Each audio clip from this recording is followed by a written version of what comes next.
watching the coverage for the past couple of hours now why suddenly the live pictures that we're giving you are from Cambridge and no longer from Watertown. It's just because of the sensitive nature of all that is happening in that neighborhood in Watertown that became the focal point of this investigation very early this morning after that intense shootout with the explosions of the suspects throwing bombs out the window.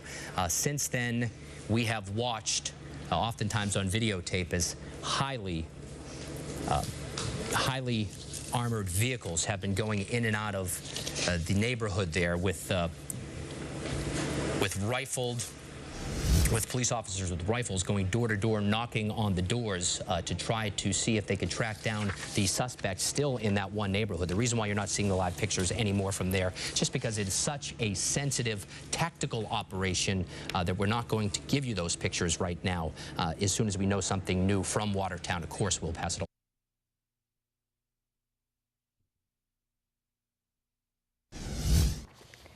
We have special breaking news coverage this morning as authorities have put the entire city of Boston and its suburbs on lockdown. Happening right now, authorities are trying to capture the second Boston Marathon bombing suspect. He is the one that you see right here in the white hat. Here's the very latest. Right now, heavily armed law enforcement officials have moved into Watertown, Massachusetts. We're talking about federal officials, state and local. That's where they believe the second suspect is. Now, the first was killed after a shootout with authorities late last night. Prior to that shootout, the two men from Russia reportedly killed an MIT police officer. That's what set this all off. They then carjacked an SUV. Now, that driver was let go safely, according to CNN. Now, that driver was told by the men that they were wanted for the Boston Marathon attacks. Right now, as we mentioned, the entire city of Boston on lockdown. We've never heard of anything like this. Now, that includes commuter rail. We're also talking about buses, several colleges, businesses, schools, everything closed today. In the active scene of Watertown, this is just a little bit west of Cambridge, the FAA has ordered a no-fly zone over that area. All traffic has been banned. Businesses are being asked not to open up today. At this point, it is believed that the suspects are brothers originally from the Russian region near Chechnya. The one still on the loose, Dzhokhar Tsarnaev, the one who was killed, has been identified as Tamerlan Tsarnaev. They are believed again to be brothers. We're also following breaking news here at home. We just want to give you a quick update here. Emergency officials say that a man in his 20s or 30s was found dead on Helena Street with major trauma. That was around 3 this morning. He was pronounced dead on the scene. Police are describing that as an assault case. Again, this is here at home. And some of our own Hawaii News Now crews say that they saw several young people running in that area around that time. The Hoftailing off-ramp from the H1 westbound lanes, that has been closed right now as this investigation continues. Again, the Hoftailing off-ramp from H1 has been closed. We will be tracking all this breaking news this morning.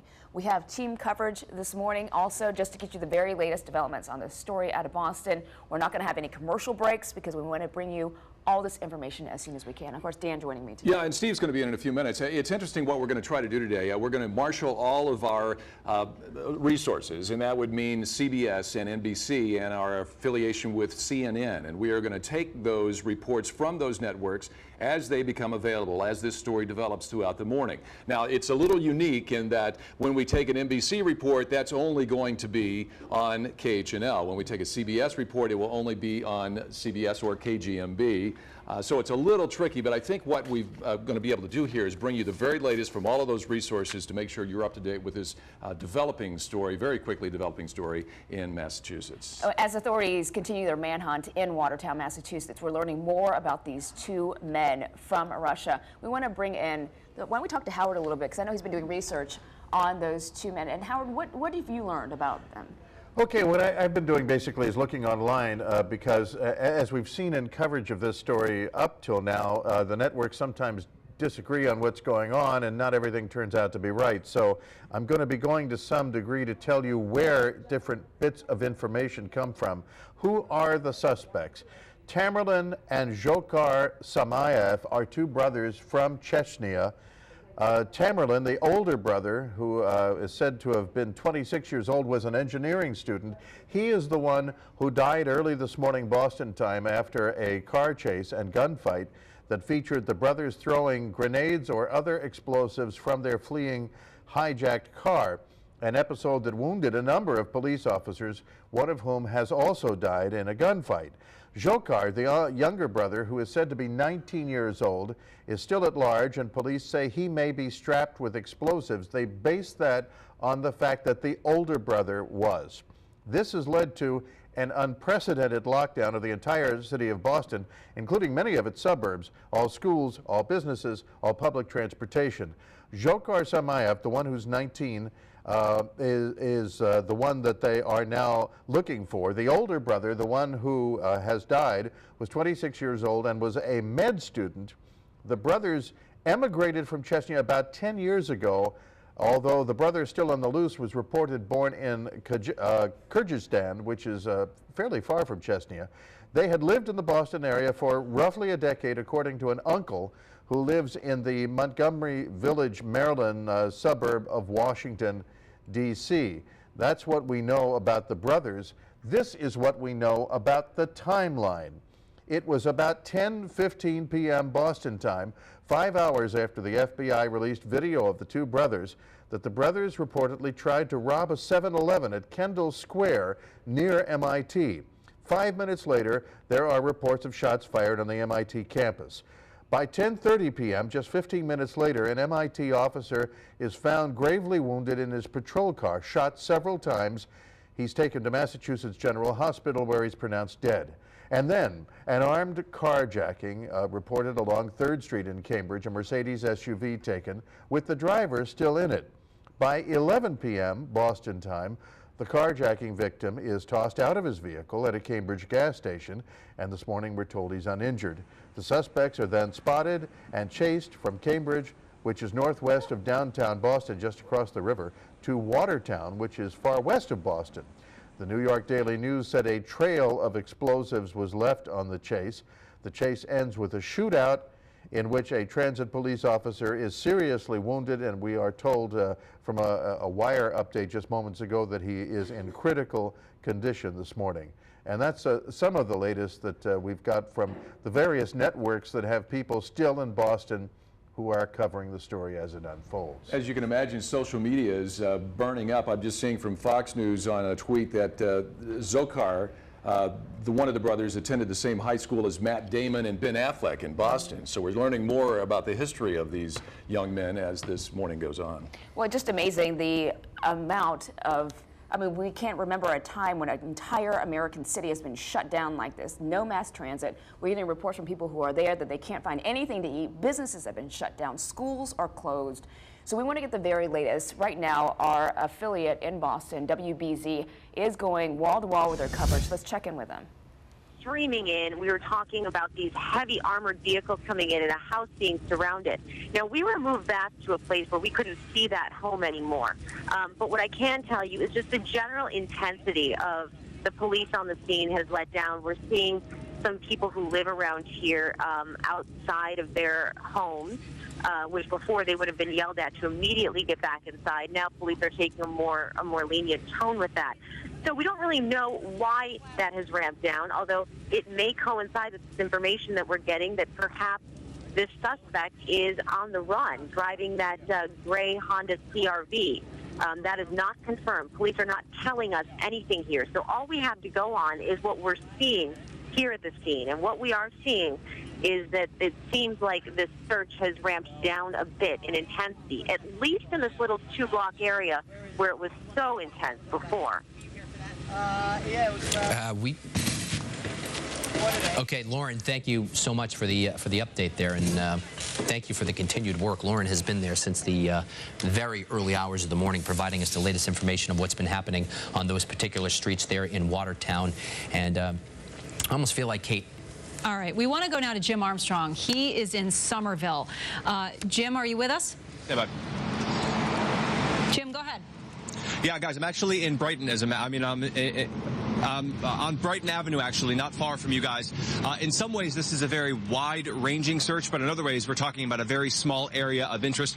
Where we're standing now here on Brighton Avenue is maybe half a mile or so away. You can't see it from here, but just over Brighton Ave is the area of Watertown that is cordoned off, where you're hearing from some of my colleagues. What brings us here to Brighton Ave, however, is this particular facility behind me here. This is the Mixed Martial Arts Facility, where we believe at least one of the brothers involved in the bombing has trained. Tamerlan Tsarnaev is the one, the older one, suspect number one, the one who was killed last night, trained here extensively, we're told. We're hearing a lot through the course of the day about how fit these brothers were, how athletic they were. Let me check with you guys. A short time ago, I talked with the former trainer of Tamerlan Tsarnaev. He doesn't work here anymore. He said he hasn't worked here in about a year or so, but he used to work intimately with Tamerlan Tsarnaev as his trainer, training him in mixed martial arts. He described him as a nice guy. He said the descriptions he's hearing about Tamerlan right now are simply, as he says, not the person I used to know. We have some sound from him, which may or may not be available now. Let's go to him right now. His name is Mark Matt. Yeah, that's But what did you know? This isn't. I mean, we're just looking for a little bit of. I gotta go, guys. But you knew him pretty well, right? I think you talked to Joe at our station. We're just looking to get a sense of who this guy is. I mean, you trained him. Yeah, I work with him at the gym. For how long? For a while. I gotta go. Well, what kind of guy was he? What did you think when you heard? Shocked, just like everybody else. Just tell me about what kind of guy he was. Not the guy that we're talking about now. How well did you know him, would you say? I knew him. Yep, thank you. But what were your interactions with like him? I mean, we're just curious and learn so much about him, Mark. Go, thank you. That was Mark Massey, a former mixed martial arts trainer here in Alston at the Brighton Avenue facility in Alston, where the older brother was, in fact, often found training Tamerlan Tsarnaev. The sign on the door today, as you can see, we arrived about an hour ago to see both doors with those newly printed signs reading simply, "We will be closed today for 1913. There was a great deal of police activity here earlier, a couple of hours ago or so, as crews were exiting here. Federal investigators, there goes another police officer now, federal investigators were leaving the scene here. We tried to get a sense from them about what they were looking for, or in fact what they found here. But again, as you just heard from the man who knew Tamerlan Tsarnaev intimately as a trainer here at this mixed martial arts facility, he completely dumbfounded by the description of a man he's hearing about on the news today. We showed him some pictures of him. He confirmed that this is the same guy we're talking about. He said he's simply not the guy he used to know. David, Kate?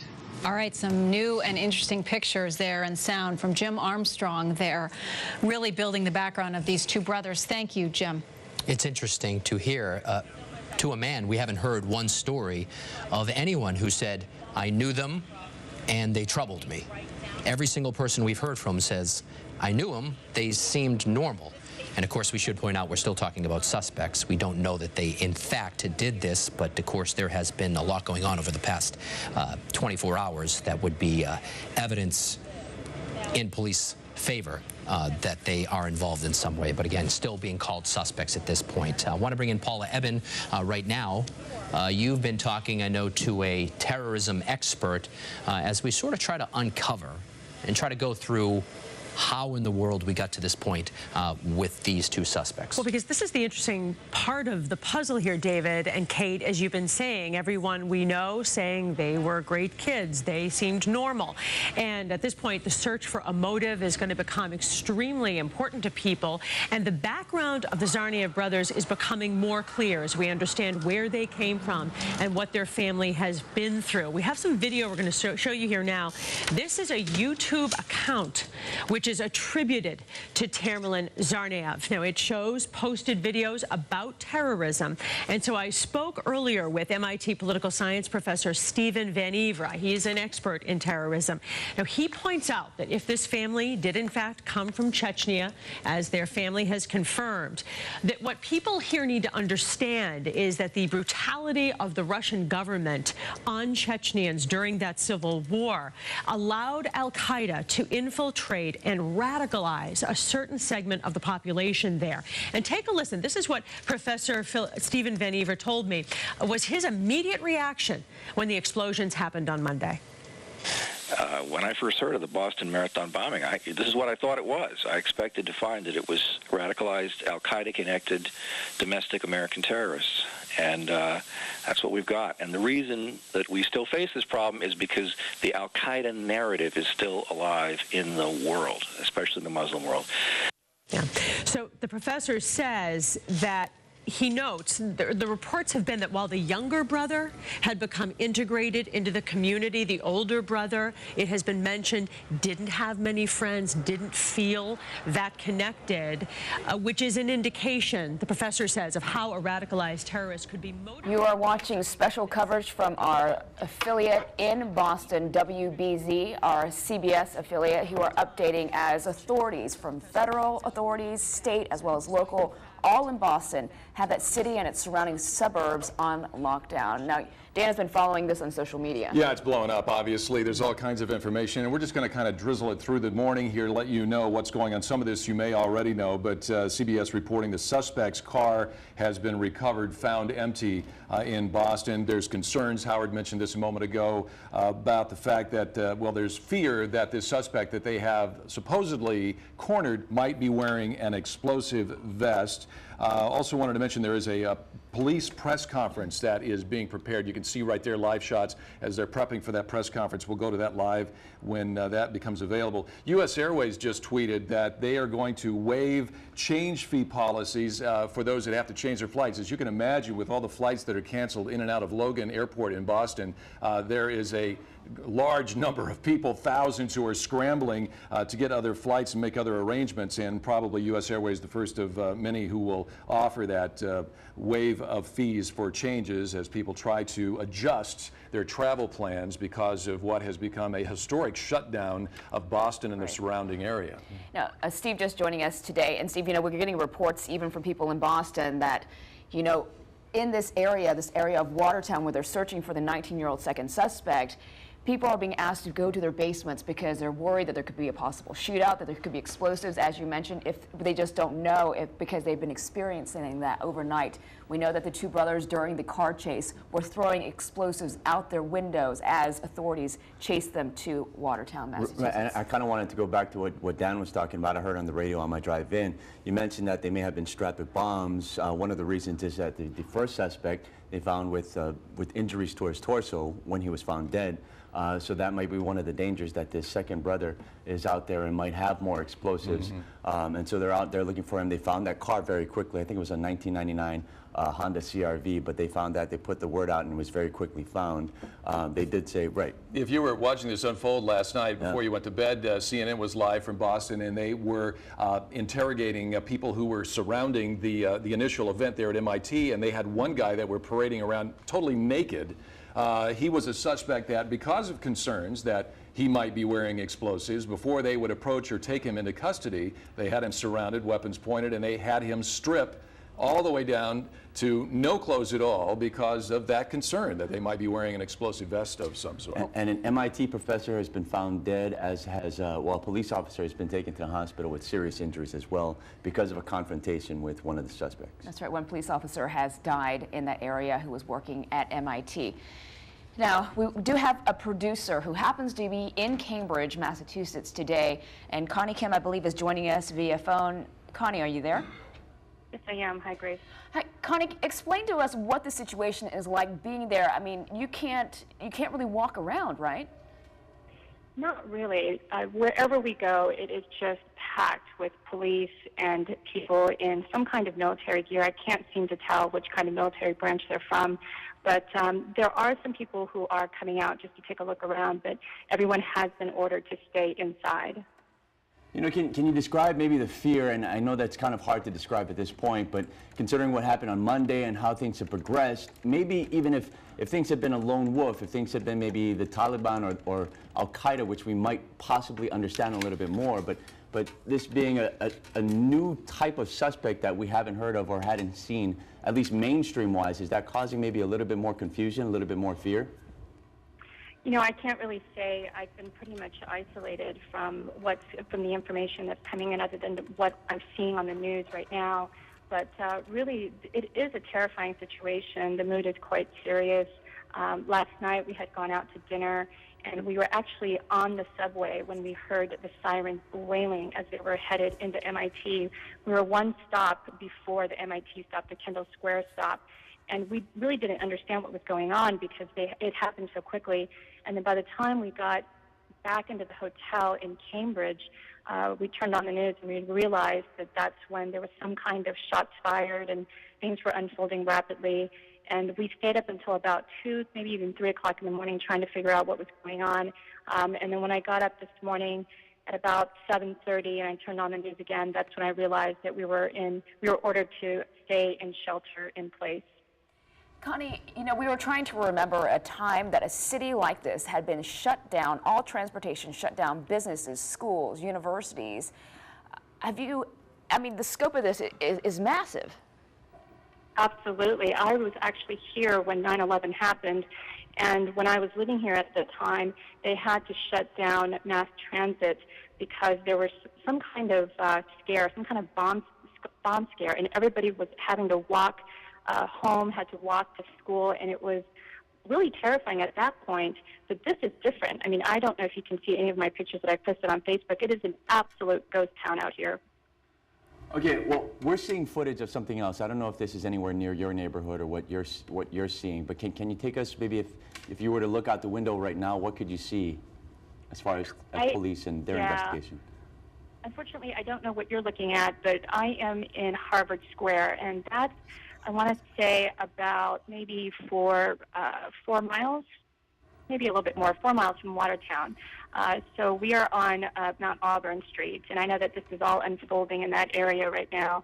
But Cambridge is actually quite quiet, and the reason being is, again, because nobody is allowed out. But what I can see is police presence. What I can see are police cars, but all taxi service has been shut down. All mass transit has been shut down.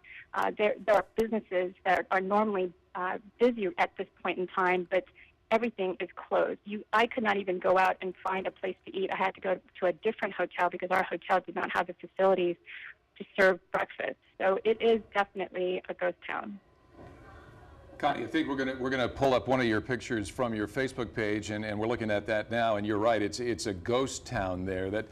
How are you? Let me ask you a personal question. How are you feeling right now? I'm actually doing quite well. I mean, we're just sitting in this hotel room, and it's a little claustrophobic. You feel safe, though? You feel safe where you are? Absolutely, absolutely. Okay. I know that this is not something that is directly impacting us here in Cambridge, but in Watertown, I know that's where everything is unfolding as we speak. But in terms of safety, I do feel quite safe.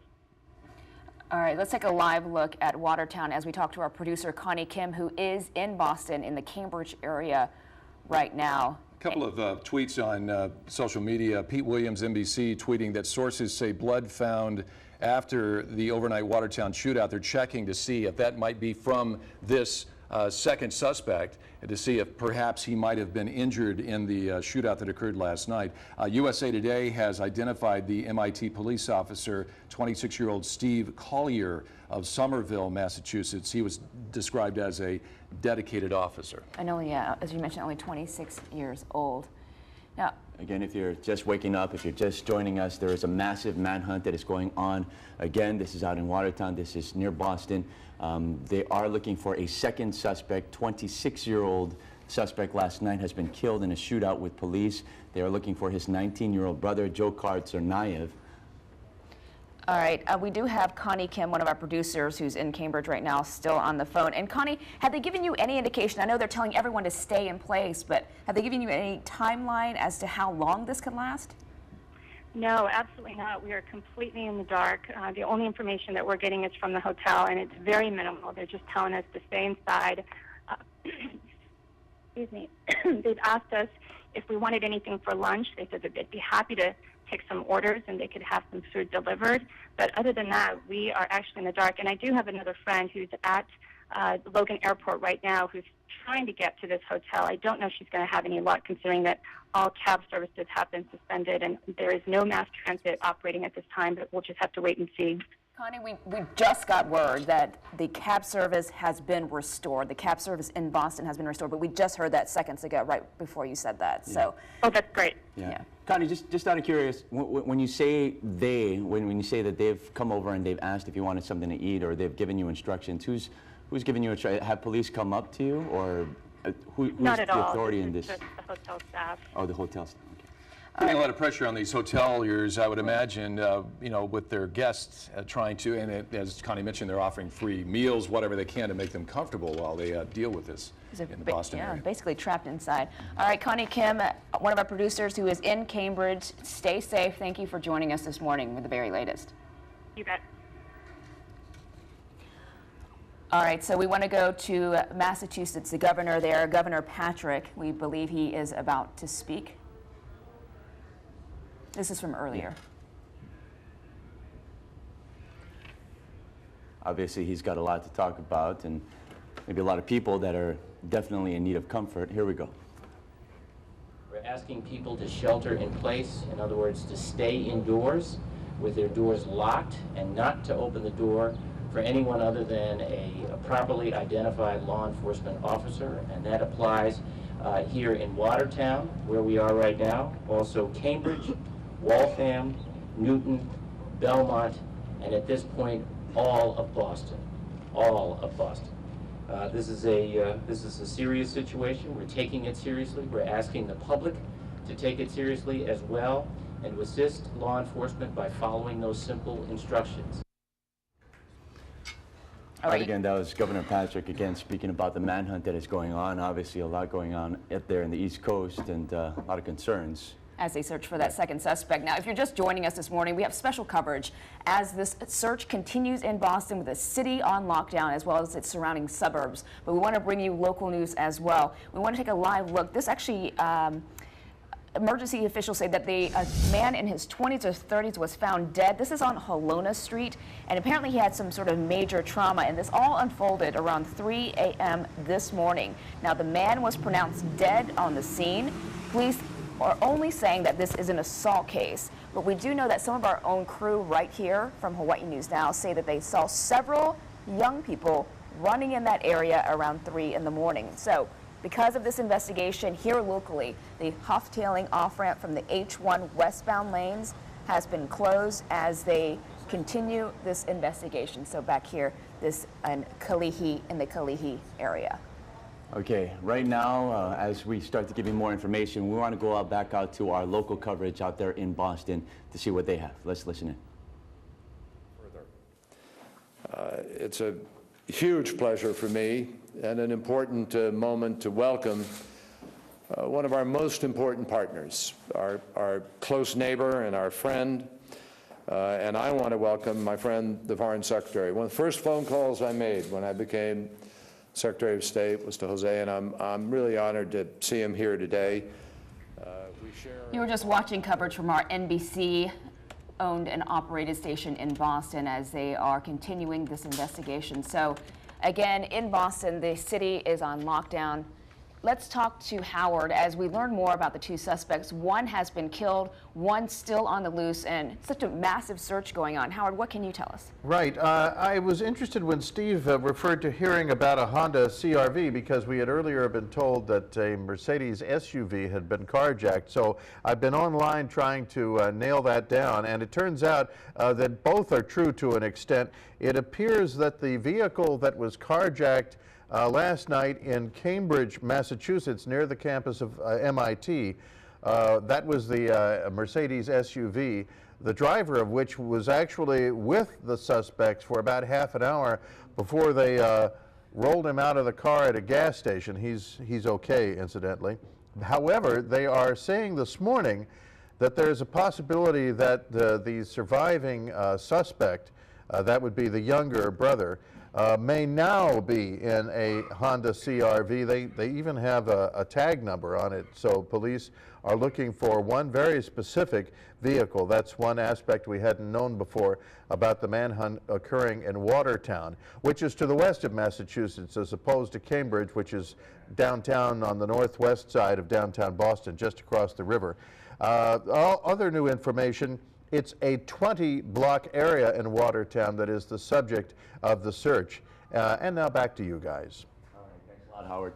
Want to go back out to WHDH out in Boston as they have their continuing coverage of the manhunt that's going on. I'd say about 7, 8 officers then spun around and saw that this running of cameras and reporters was coming. They turned around and started pushing us back because it appeared it was a threatening situation. Of course, officers had their weapons pulled. There must be something threatening, and so they asked us to back off. We stopped. I took a defensive position behind a car, just like the officer following his model. Eventually, another officer came to me and said, look, you guys are going to have to go back. And I think you heard it. We moved back. We moved back. Yeah. Then they asked us to take a position on the sidewalk. We actually had to lay down, and I'm not exactly sure why that was. I'm looking up here at 2 snipers that have taken positions, but what they're not doing is they're not aiming their rifles at this point. So, oh, you know what? He just told us if I knew what was going on, we wouldn't be standing here right now. So I'm going to get behind the car, and I'm going to listen to what he has to say. So then I think I'm going to move positions and just take his advice.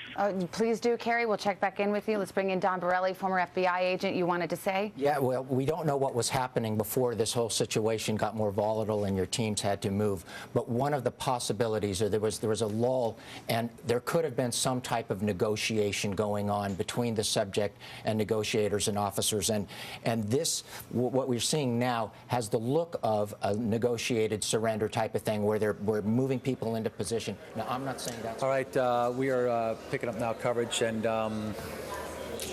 clearing out, well, there was activity on Arsenal Street there in Watertown, just outside the old Armory, the Arsenal complex, and just past it, just past where those trucks are, is the Arsenal Mall on the right, and then beyond that is the Watertown Mall on the left where that command center is set up. So we're not quite sure is what happening. According to NBC's Kerry Sanders, he saw someone laying down. Right. You know, we saw someone laying down this morning, early this morning, that we got on video, and I believe it turned out to be just probably the guy was at the wrong place at the wrong time. Right. More than had no connection to what had happened. So this could be a situation where someone just happened to walk into a crime scene, and police took notice and have to clear out and just have to make sure that the person is in a defensive position when they figure out what's going on. Right. So, you know, we're could still be waiting. something. We're not going to ignore it. We do have reporters in that area and checking it out. And we'll continue to watch. And it's kind of ironic that it's right there, you know, where there is a strong police presence anyway, where they're making, you know, their press briefings. It'd be easy to get in their way. Yeah, I mean, we saw earlier, there were probably about 30 state troopers waiting for the arrival. They've been there a long time, too. Yeah, that'd be pretty bizarre for the guy just to walk up to the scene. Yeah. And if he did, then you'd be afraid that he had a reason to do something destructive. So anything's possible. We've seen it all this week, so we'll keep watching here in Watertown, which continues to be the primary focus. But the suspect is slippery, and they have not released holds on neighboring communities. Boston, entire city of Boston included. And by the way, this shot that we keep showing you of suspect number 2 is the most recent released photo. It actually appears to be a younger photo than some of the shots we've seen. That's just a guess. Maybe just a little more cleaned up. Yeah, he was at Cambridge Ringe and Latin. Then on when the FBI released photos yesterday, he's the guy with the white cap on backwards. Then starting 10:30 last night, subject in an armed robbery wearing a gray hoodie.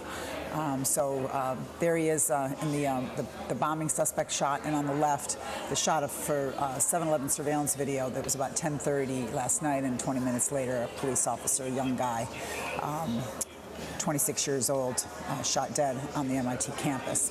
So we've been in Watertown ever since, you know, with staking out of houses, chases with explosive devices being thrown at authorities, a big firefight that left a T officer in serious shape, undergoing surgery at Mount Auburn. And it was interesting, we did hear one terrorism expert talking about... You are listening to our NBC affiliates coverage. We want to go now to the Washington, D.C. area. This is in Maryland. And what you are looking at is a picture of the uncle's house, the suspect's uncle's house. That's right. Here's what he had to say about those 2 brothers. 2 men that were suspected. That's what the news says. They killed my nephew, Tamerlan. And they say he's involving to this bombing. Do you believe that he is I involved? can't believe this. It's not possible. My nephews can't do like this stuff. It's no way. Do you believe that he's involved in the bombing at all? I don't believe any of my nephews involving this horrible incident.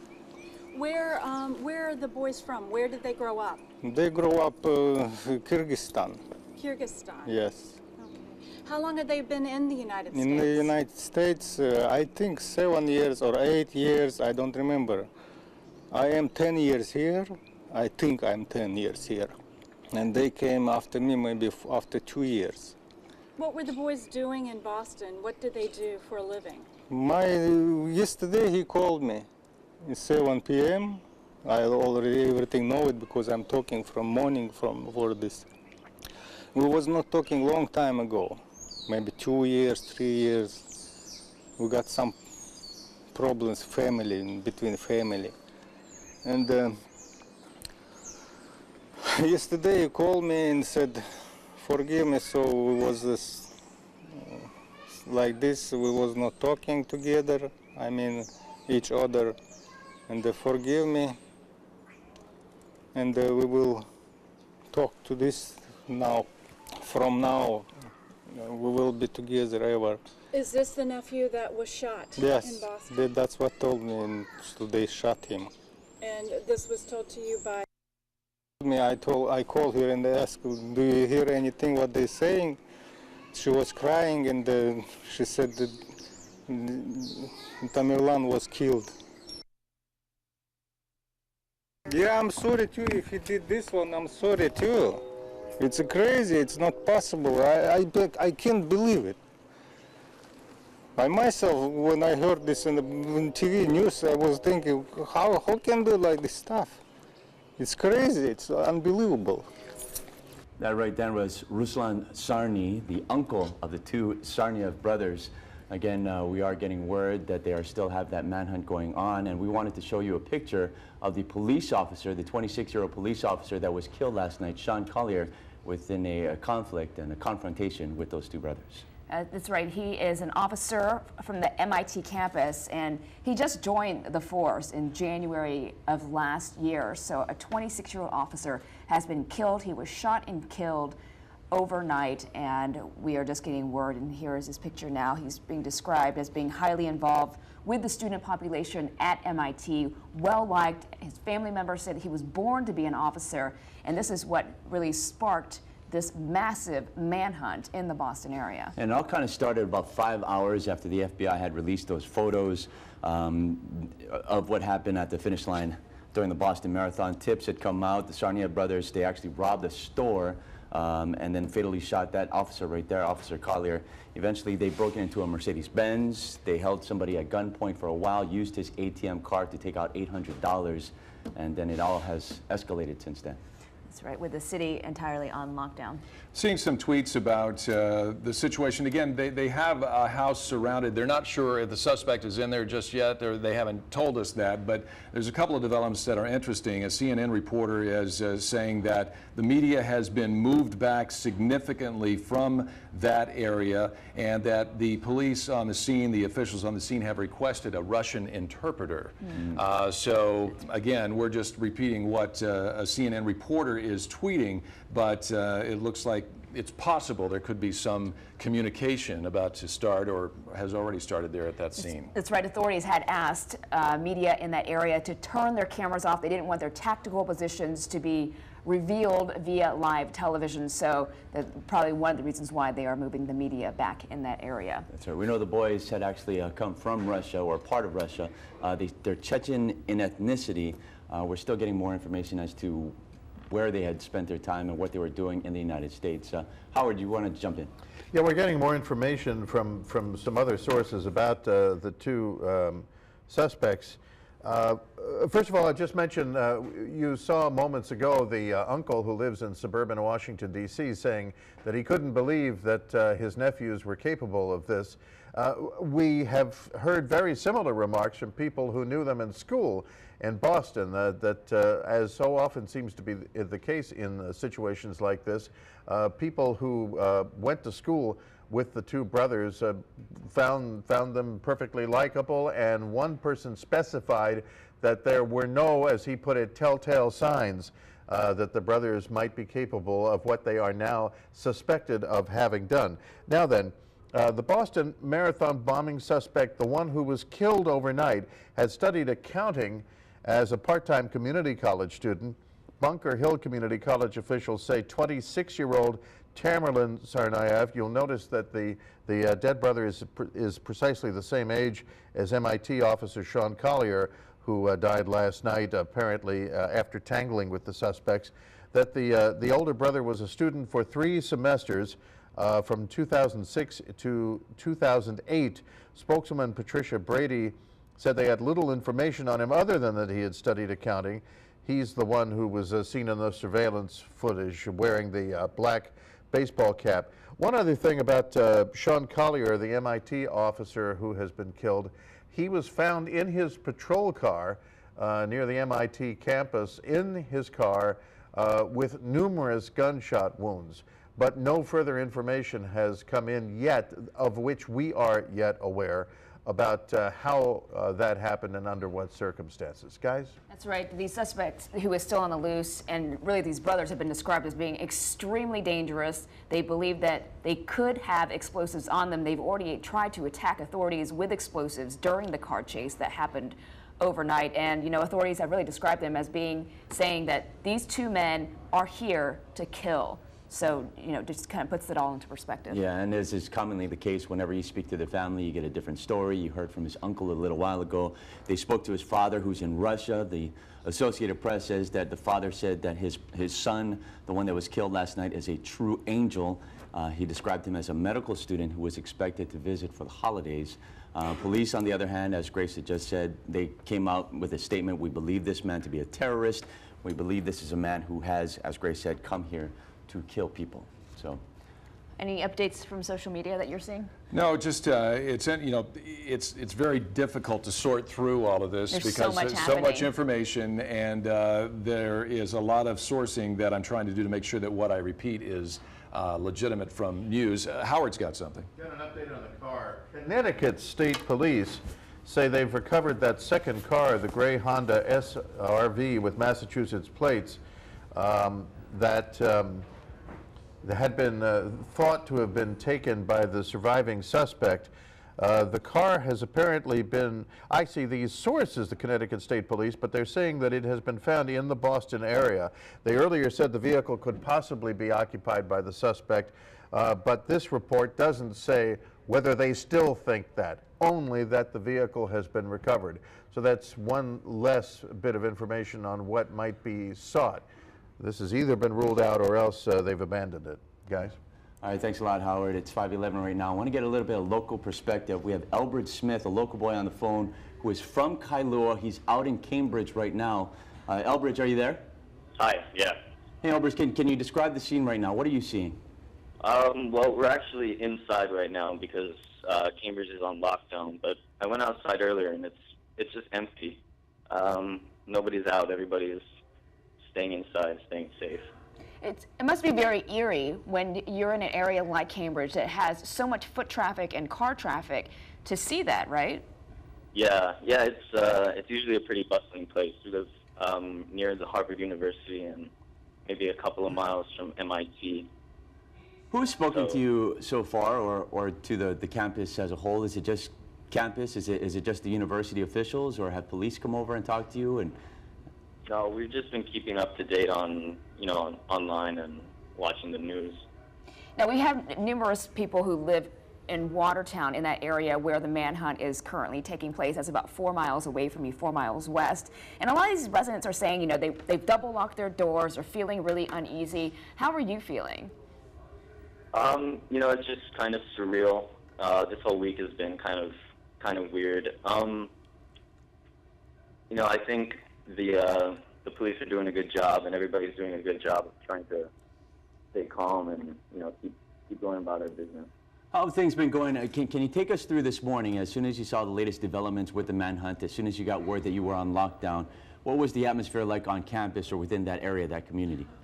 Yeah, it was well, last night we had heard about the shooting, but they hadn't made the connection between anything, so we kind of went to sleep and then woke up this morning and turn on your phone and see all all of this is happening. That was probably about 7 this morning.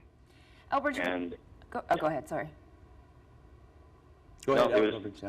that's it. You know, we turned on our phone and then started reading what was happening, and then that's when, you know, there's sirens, all the police going down the street, I'm assuming, towards Watertown. And Albert, I'm now- curious.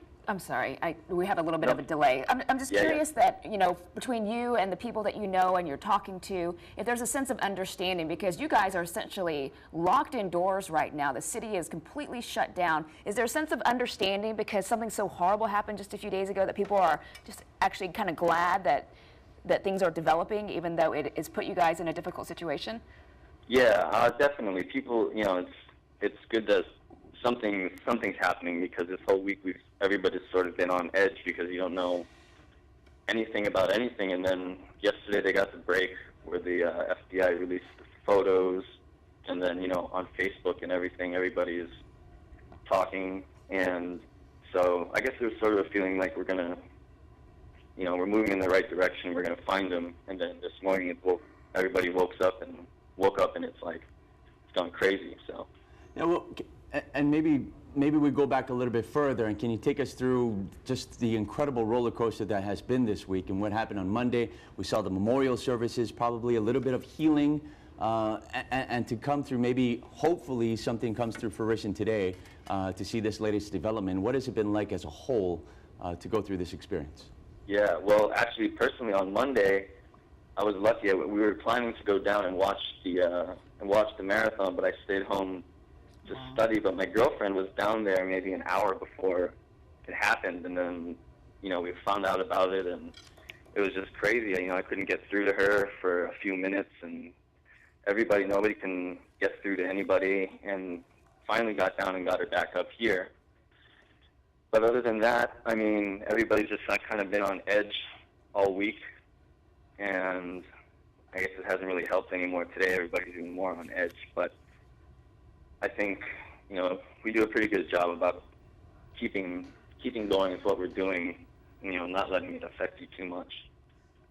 Well, Elbridge Smith reporting from Cambridge, from Kailua, local boy. Stay safe, buddy. We appreciate your time. All right, thank you.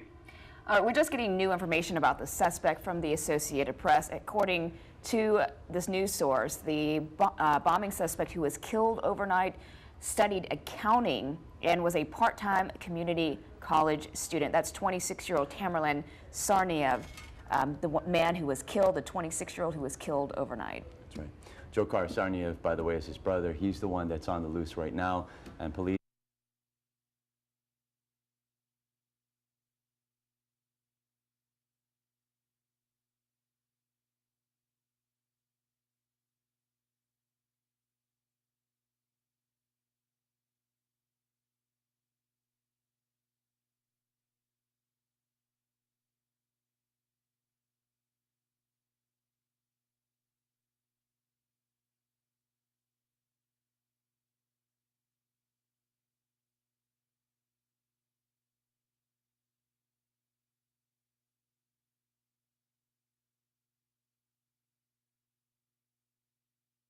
back. That's our air conditioning. Definitely not here yet. Showers, not that many. They're few and far between. Light, not much in the way of accumulation expected. And we do